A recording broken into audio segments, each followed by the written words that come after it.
Hello again, this is Jen with Crossroads Chiropractic and Wellness, and today we're going to go over another one of everyone's favorite core exercises called the dead bug. One of the reasons that I really love incorporating this into people's protocol is because we can modify it to almost every mobility level, and there's very few people out there that don't need this type of core strength. With so many different postures when it comes to working or even just our activities, the interior core, like not my like necessarily my six-pack muscles, right, but more the interior core underneath that kind of holds everything together, transabdominis, stuff like that, essentially isn't strong enough to handle the load that we put on it. You see this a lot in individuals with low back pain. You see this a lot in individuals with shoulder pain. You also see this a lot in people who are struggling with certain types of squats and lifts.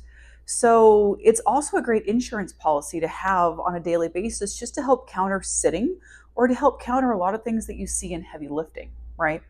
This is also a great opportunity to once again work on our proper core bracing for those that are wanting to lift heavier as well. Core bracing is great for everyone, but this is especially going to be crucial in deadlifts, squats, a lot of those things. And so getting this practice in on a more stable level will just make it easier for people throughout all of their activities, right? But dead bugs are basically for everybody, right? Now, due to the nature of some of the back injuries I've had, I'll be showing you some modified versions where basically most of these exercises, you can use one leg, but you can also use both, right? And I am never going to use both legs at once just due to the nature of some of the disc injuries I've had. But if you are one of those people who are strong enough to do so, please do so. But remember that the goal here, just like almost everything else, is that you want to keep a neutral core, right?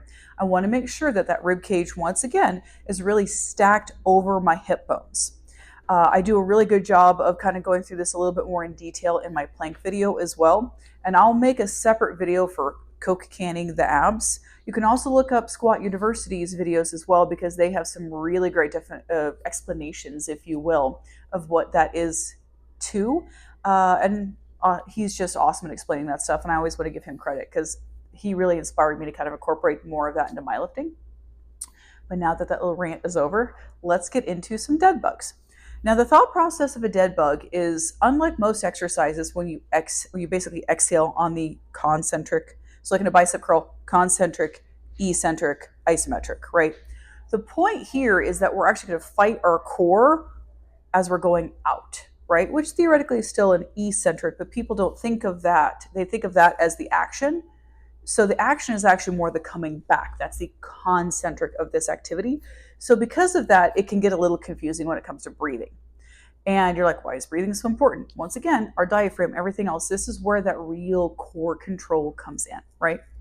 So your basic dead bug can look a couple of different ways, but generally you are a dead bug, right? That's kind of fun. For a lot of people, just even holding this 90 degrees where my hips, see here, I'm 90, can be difficult, right? They cannot maintain that anterior core strength that deep core strength to stabilize rib cage over hip bone, right? So if you have to do this one-legged, like some of the ways that I'm demonstrating, that's fine. You only go as far out though, as you can maintain that neutral core. So here, if I'm at like a really good 90 like this, right? And I exhale, I'm going to zipper my core, right? And then I'm going to inhale, exhale. And when I'm inhaling into that zipper, like out to the sides and keeping it. So, right? Now these are a heel tap version. I also really like these because I'm working cross hemispherical connections, right? Really, how far out you extend is going to once again depend on your stability. So I'm going to demonstrate the more advanced ones with one leg down. You can do this with both legs at the same time, or you can do this with both legs up. Your call, they are all appropriate according to whatever you could stabilize. So here's my support leg for me. So what that might look like is here, here, or even here. Where can you keep that neutral pelvis? That's one version, right? Another version I like is using a yoga block to do this one side at a time. So let's say you're really struggling with some of your lifts and you want that core stability, that rib stability on one side only. Well, cool. Let's keep a block here, right? Once again, right? One of the reasons we want to try to not let that knee come forward, right? I want to be able to put my hand here, put that knee here just like that. But once again, I'm coming back from an injury, so stabilize then it's going to be a little bit more difficult. So if that's the case, oh look, I can still press into that block. I can still press that block here. I have to kind of create a little lever here with my ankle to make sure my core is still neutral. Once again, right, make sure there's no bench behind you, right? So what that would look from this side is, right?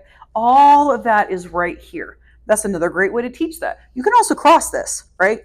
So you could essentially do one of these numbers where I'm holding the block across. That's another version as well. That would be supported crossbody dead bug. You also, for those of us that really struggle with the other hand and that other arm moving in a dead bug, can use a ball. So then I have to stabilize one side and then keep the other two here. That's especially helpful, like you saw earlier when my one leg wants to move at the same time as the other. This teaches me to stabilize opposing sides while moving the other, which for most lifters, we want that cross-hemispherical connection as well. That's another version. Now, let's say you are really struggling with feeling that anterior core, right? Another version that you can do is a pressing version. I'm going to turn momentarily, put my hands against the wall, and then we'll just pretend after that for the sake of my setup here, right? But I can be here, right, with my hands pressed into the wall.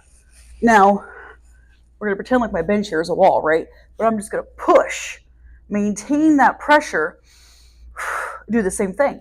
I can also hold a pole, right?